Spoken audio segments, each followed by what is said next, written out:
Χαίρετε, αυτό εδώ είναι το πρώτο βίντεο αυτού εδώ του καναλιού. Σε αυτό το κανάλι θα μιλάμε για τις μετοχές κυρίως και οτιδήποτε άλλο έχει να κάνει με τις αγορές. Αυτή την εβδομάδα ήταν στο επίκεντρο η Tesla, καθώς ανακοίνωνε κέρδη και άλλες δηλαδή μεγάλες εταιρείες, αλλά η Tesla ήταν αρκετά μεγάλη γενικά τον τελευταίο καιρό, είναι πολύ μπροστά στο προσκήνιο. Η Tesla λοιπόν ανακοίνωσε το EPS της και το revenue, το οποίο EPS όπως μπορούμε να δούμε και εδώ πέρα ήταν στα 0,40, ήταν στα 0,49 το εκτιμόμενο. Παρόλα αυτά δεν το κατάφερε να το ξεπεράσει ή έστω να το πετύχει και διαμορφώθηκε στο 0,45, τα οποία είναι κακά νέα για την εταιρεία θα λέγαμε. Παράλληλα όμως θα μπορούσε να πει κανείς ότι υπήρξαν και κάποια καλά νέα για την εταιρεία, τα οποία θα δούμε σε λίγο. Η Tesla τώρα βγήκε και ανακοίνωσε πλην 13% στις παραδόσεις, στα κέρδη από τα αμάξια, με συγχωρείτε, το οποίο ετησίως, δηλαδή από πέρσι, τα κέρδη στα οποία είχε πέρσι σε συγκριτικά με φέτος ήταν πλην 13%. Αυτό που δεν ξέρουν πολλοί είναι ότι η Tesla δεν ασχολείται μόνο με τα αμάξια, απασχολείται και με άλλους κλάδους, το οποίο βέβαια θα δούμε αργότερα. Παρ' όλα αυτά, όντως, τα ηλεκτρικά αμάξια είναι το πιο γνωστό το οποίο έχει η εταιρεία με το οποίο ασχολείται. Όπως βλέπουμε από κάτω εδώ πέρα, η εταιρεία είχε στο κομμάτι της ενέργειας είχε 7% αύξηση των κερδών από πέρσι και αντίστοιχα στις υπηρεσίες τις οποίες παρέχει και άλλα πράγματα τέλος πάντων είχε μια αύξηση του 25%. Ετησίως μιλάω προφανώς. Από εδώ δεν χρειάζεται να δούμε κάτι άλλο. Θα έλεγα ότι είναι πολύ συγκεκριμένα και θα μας μπέρδευε περισσότερο να κάτσουμε να μιλήσουμε. Η Tesla, όπως είπα και πριν, δεν απασχολείται μόνο με τα ηλεκτρονικά αμάξια και εδώ είναι που πατάνε συνήθως όλοι, όπως και ο Elon Musk. Ο Elon Musk βγήκε και ανακοίνωσε τα κέρδη, μίλησε τέλος πάντων για την εταιρεία και είπε δηλαδή μέσα σε άλλα ότι θα υπάρχει πολύ μεγάλο growth τα επόμενα χρόνια για την Tesla. Η αλήθεια είναι ότι τον τελευταίο καιρό όντως το βλέπουμε περισσότερο να ασχολείται με την Tesla, ενώ όπως ξέρετε λογικά ο Elon Musk έχει και άλλες εταιρείες ή τουλάχιστον εμπλέκεται και σε άλλες εταιρείες. Παρ' όλα αυτά φαίνεται να έχει κάνει την επιστροφή του στη Tesla και είναι ένα θετικό σημάδι αυτό για τους επενδυτές της εταιρείας. Όπως βλέπουμε και εδώ πέρα, η Tesla έχει τα αμάξια στα οποία έχει σαν κύρια πηγή εισοδήματος αυτή τη στιγμή. Βασικά είναι η πιο μεγάλη πηγή εισοδήματος θα λέγαμε.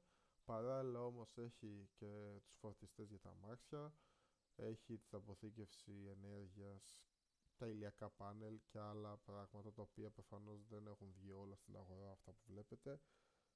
Αυτή τη βδομάδα έβγαλε μια εφαρμογή για το Ride Hail νομίζω, το οποίο είναι ένα πολύ καλό σημάδι γιατί δείχνει ότι η εταιρεία ήταν ουσιαστικά σε ανταγωνισμό με την Uber. Άμα δείτε δηλαδή, άμα πάμε εδώ πέρα και δούμε και όλα στην Uber, είναι με ένα B, μπερδεύτηκα, σημείωσε μια πτώση θα λέγαμε μετά την ανακοίνωση της Tesla. Ναι, αυτό. Παρ' όλα αυτά, όπως βλέπετε, έχει και μέχρι και στο χρηματοπιστωτικό σύστημα κάτι πάει να κάνει. Βασικά στο χρηματοοικονομικό σύστημα, για να είμαι ακριβής. Έχει τα robots, τα οποία αυτή τη στιγμή έχει επενδύσει πολλά κεφάλαια, αλλά δεν έχει βγάλει στην αγορά, δηλαδή δεν λαμβάνει κάπως κάποιο κέρδος.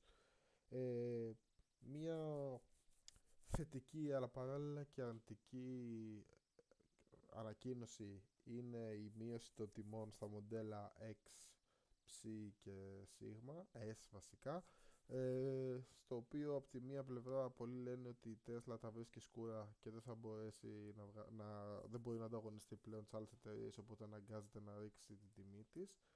Παρ' όλα αυτά αυτό δεν θα λέγαμε ότι ισχύει απαραίτητα, καθώς η εταιρεία θα μπορούσε κάλλιστα απλά να καταλάβει λόγω και της κατάστασης που υπάρχει με τα επιτόκια, το οποίο είναι άλλο ένα σημάδι ότι η Tesla με το που πέσουν τα επιτόκια θα είναι πιο προσιτή. Και γιατί αυτό? Καθώς οι καταναλωτές θα μπορούν πλέον να παίρνουν πιο εύκολα δάνειο, αφού το δάνειο θα τους είναι πιο φθηνό, θα λέγαμε σε εισαγωγικά. ε, Υπήρξε και μια άλλη νέωση. Γενικά όλο αυτό εδώ που βλέπουμε, η μετοχή αυτή, μην δώσετε σημασία στα σημάδια που έχω βάλει εγώ. Η μετοχή έχει πέσει αρκετά τον τελευταίο καιρό, καθώς η αλήθεια είναι αρκετά αρνητικά νέα.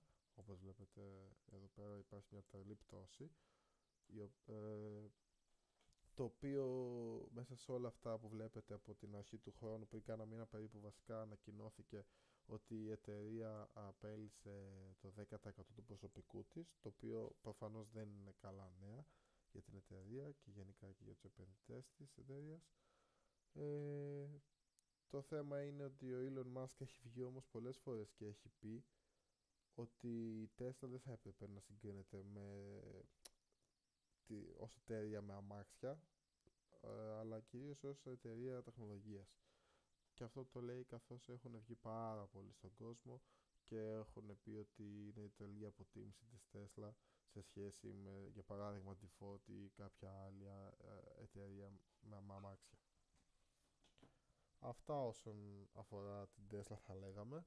Το διάγραμμα, όπως βλέπετε εδώ, βέβαια να πούμε και αυτό που είναι κάτι σημαντικό, τώρα είναι λίγο κυρίως τεχνικό αυτό το οποίο θα αναφέρω.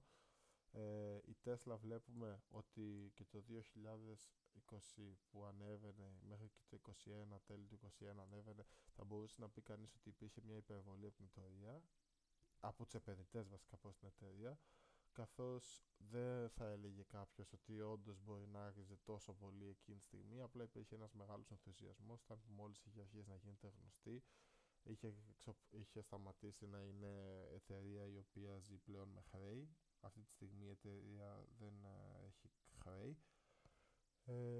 Και αντίστοιχα, όπως υπήρχε εδώ ένας ενθουσιασμός, μια υπερβολή δηλαδή, αντίστοιχα θα μπορούσε να υπάρχει και μια υπερβολή τώρα προς την πτώση. Προσωπικά θεωρώ ότι η μετοχή της Tesla μακροπρόθεσμα, δηλαδή μακροπρόθεσμα εννοώ σε ένα βάθος περίπου 5 ετών, θα μπορούσε να αποφέρει πολύ καλά κέρδη. Παρ' όλα αυτά βέβαια η εταιρεία είναι αρκετά, ενέχει πολύ μεγάλο ρίσκο. Δηλαδή θα έπρεπε κάποιος να συμπεριλάβει υπόψη του και όλα αυτά τα ρίσκο, καθώς αποτελείται από όλα αυτά που βλέπετε δηλαδή είναι αρκετά projects τα οποία δεν τα έχει πετύχει όλα αυτά αυτή τη στιγμή. Ναι, μεν προσπαθεί να τα πετύχει, είναι σε καλό στάδιο, θα λέγαμε κατά κάποιο τρόπο, αλλά έχει ακόμα πολύ δρόμο να ρίξει μπροστά. Σίγουρα δεν είναι μια μετοχή για να την πάρεις για ένα short term.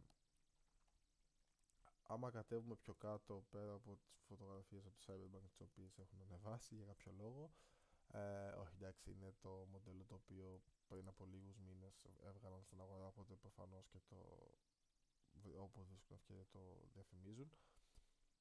Εδώ βλέπουμε οι παραδόσεις των αυτοκινήτων σε μονάδες εκατομμυρίων, δηλαδή αυτό εδώ σημαίνει ότι είναι 100.000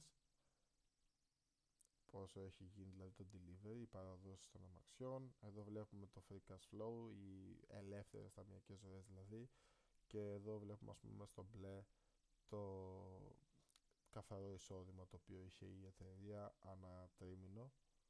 Αντίστοιχα εδώ πέρα το βλέπουμε ανά 12μηνο, από ό,τι λέει εδώ πέρα. Αυτά δηλαδή γενικά πάνω κάτω για την εταιρεία. Ναι, τώρα όσον αφορά αυτή την εβδομάδα βγάλαν και η Google και η Meta. Θα ήθελα να μιλήσω και για τη Meta, και ο λόγος που μιλάω μόνο για τη Meta και δεν θα πω για την Google είναι καθώς η Meta και η Tesla μπορούν να είναι ένα άριστο παράδειγμα για το τι γίνεται στην αγορά. Η Meta, ενώ βγήκε και ανακοίνωσε ξεπέρασε αρκετά το EPS και τα revenue τα οποία είχε, έπεσε λόγω ανησυχίας των επενδυτών για τις δαπάνες όσον αφορά με τεχνητή νοημοσύνη, όπου ανέφερε ο Mark Zuckerberg και είπε ότι θα κάνει focus δηλαδή στο AI μελλοντικά όλο και περισσότερο. Αυτό περίπου θα του κόστιζε, σύμφωνα με μια αναφορά στην οποία έγινε, περίπου στα 35 με 40 δις το χρόνο. Και αυτό είναι δηλαδή, αυτό ήταν το μόνο αρνητικό θα λέγαμε για την Meta. Όπου αν πάμε στη Meta εδώ πέρα θα δούμε ότι η εταιρεία στο προηγούμενο τρίμηνο είχε έναν πολύ μεγάλο ενθουσιασμό, όπως βλέπετε και εδώ πέρα. Είχε κάνει ένα τρελό gap που ουσιαστικά είναι το κενό εδώ πέρα, και αντίστοιχα τεχνικά δηλαδή θα λέγαμε ότι αυτό εδώ το κενό που έχει χτίσει είναι ένα περίεργο, οπότε κάπως θα έπρεπε να το καλύψει κάποια στιγμή με τις τιμές, και αυτό ίσως πάει να κάνει αυτή τη στιγμή. Είχε ανέβει όπως βλέπετε εδώ πέρα μέσα σε μία μέρα 21% περίπου, 20% ας πούμε, και μετά σε βάθος μερικών ημερών, βασικά σχεδόν ένα μήνα μετά, κατάφερε να ανέβει 35%, το οποίο είναι ένα τρελό ποσό. Είχε ανακοινώσει και μέρισμα τότε, αλλά δεν έχει να λέει, αυτό ανήκει στο παρελθόν. Ο λόγος για τον οποίο ανέφερα την Tesla και τη Meta είναι ότι παρόλο που η μία ανακοίνωσε θετικά νέα, κατάφερε να πέσει η μετοχή της, ενώ η Tesla, η οποία ανακοίνωσε αρνητικά νέα, ανέβηκε η μετοχή της και αρκετά θα λέγαμε, το οποίο δεν ήταν αναμενόμενο τόσο. Όλο αυτό έχει να κάνει δηλαδή και με τον ενθουσιασμό που υπάρχει στην αγορά.